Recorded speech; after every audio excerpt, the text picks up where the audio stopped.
as we're sitting on the chair, we're going to go into our squatting, if you remember, if you've done it before with me. If you're new to this one, welcome.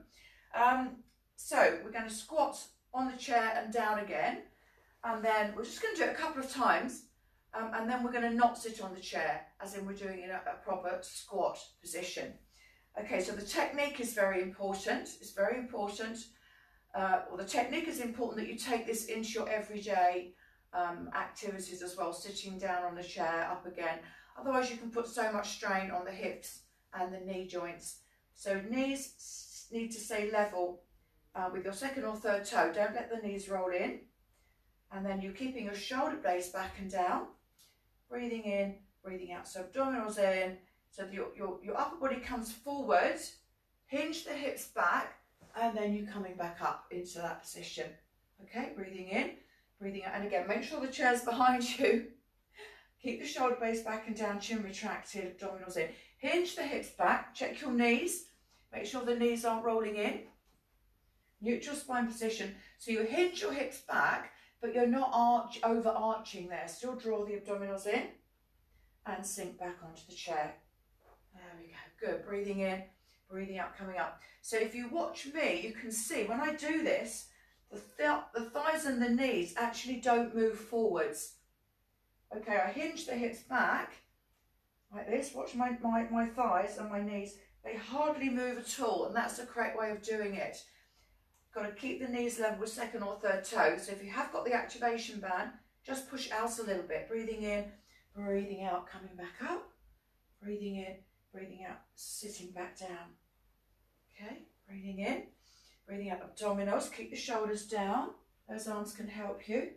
There, breathing in, breathing out, and back down. Okay, so this time, if you've got that technique, we're now going to not sit on the chair. If you're still struggling, then just continue with sitting on the chair.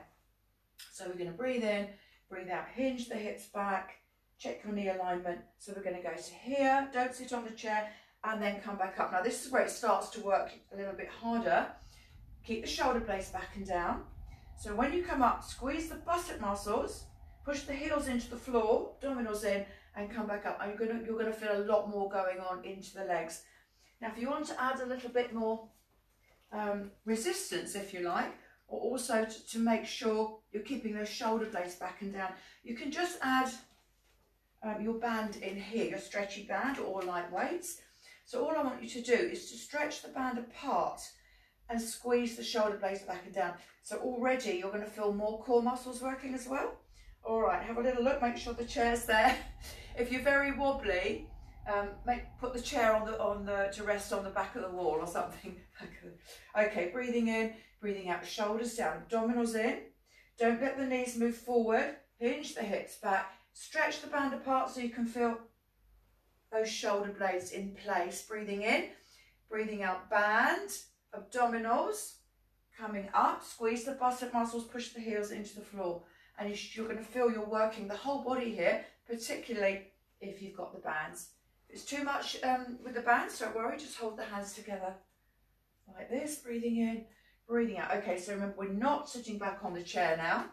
Breathing in, breathing out, we're going there, squeeze, coming up. Stretch the band apart a little bit more if you want to work your back muscles. And remember, what you've got to remember is, of course, with Pilates, it's that drawing of the abdominals in. Every time you draw them in, you're strengthening your back muscles. So try and add that in. It does take a while to coordinate it all, so don't worry. Breathing in, breathing out, and then we're taking it back. Squeeze the buttock muscles. So when you come forwards, don't let the upper back collapse. Keep the shoulder blades back and down. Okay, and squeezing. So you can speed it up a little bit if you want to. Add a bit more resistance with the band if you're using it. Squeeze the buttock muscle, push the heels into the floor. There, and squeeze. And then this time we're going to hold it if you're able to. And we're going to do a little pulsing action. But what I want you to do is turn the feet out. Okay, so you're really working those inner thighs.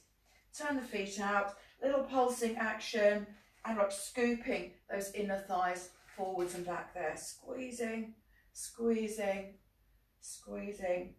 So it's a bit like the pelvic tilt action.